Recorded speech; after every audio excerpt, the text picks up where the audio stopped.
Welcome, great to see you. You join us for the first of a series of podcast series we're going to be doing. I've got some fabulous guests I'll introduce to you in a second. We're going to be releasing one a month, and we're going to sort of highlight a topic every single month to talk about.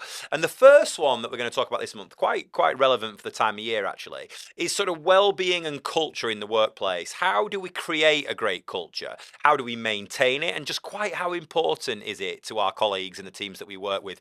At In2action, we really pride ourselves on the culture of In2action. It's a lifestyle working for In2action, and we ask a lot of our colleagues for that. But I feel like we get a lot from them from doing that as well. I was listening to something a few days ago, and it said that actually, who do you think you spend the most time with in your life? Do you think it's your friends, your family, your children? Actually, the answer is if you work 9 to 5, Monday to Friday, the answer to that question is your work colleagues. So my take on that is you might as well enjoy it and get to know them.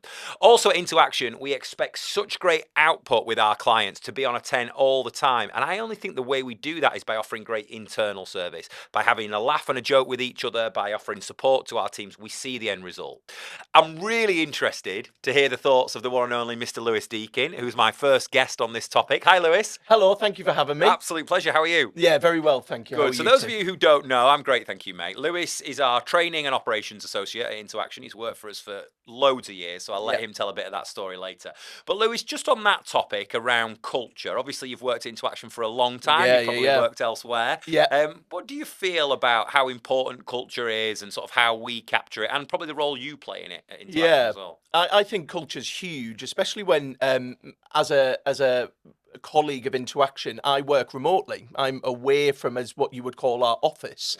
And the way it's created, I suppose, is making sure that no matter what job role I'm in, I will get a text message, I'll get a WhatsApp, I'll get a voice note from someone who I haven't seen in weeks, I haven't seen in months, just to say, I hope today goes really well. I hope, and I'm thinking about your day today.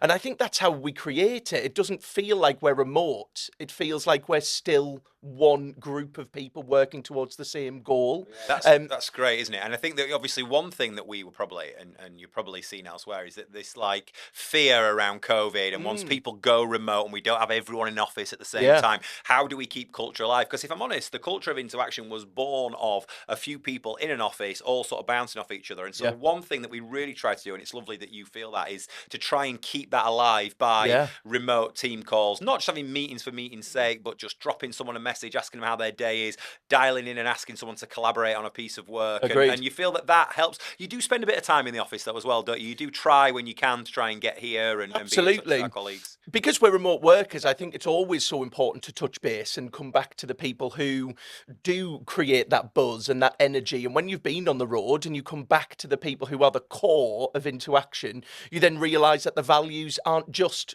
the people remotely, it's everyone as one culture trying to drive forward.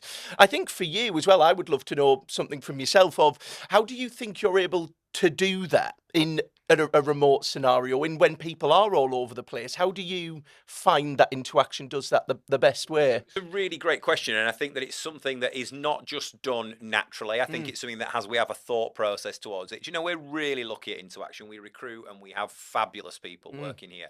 We have a load of conscientious, really caring people. I'm thinking of Kylie in our team, who never forgets a day, never forgets a birthday. Absolutely. You know, she texts me before I remember something to make sure that I'm all right. And I just think that we are recruiting for that purpose. We're not just recruiting on skills or I've done this before. We're recruiting on personality. We want great people and caring people, but we also want people to be great with our colleagues, so and also great with our clients. So I think we do have a bit of a charter of a sort of keep in touch, just to sort of make sure. I haven't spoke to Lewis for a while, so I'll drop him a little line. But also I think that genuinely, and I'm really glad you feel this as well, we care about each other.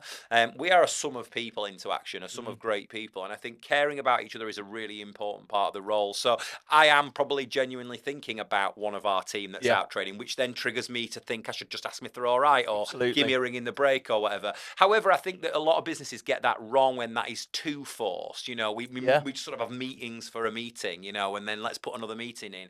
I feel like at In2action, we want to get together. You know, we're just sort of coming up to Christmas or past Christmas, and we'll have all got together and sort of seen each other, but then quite happily go back to working remotely again. Absolutely. And I think it's something something that certainly Ellie and I, we really keep hold of, the sort of culture, the ethos of In2action. So it's lovely to hear that you feel that as well.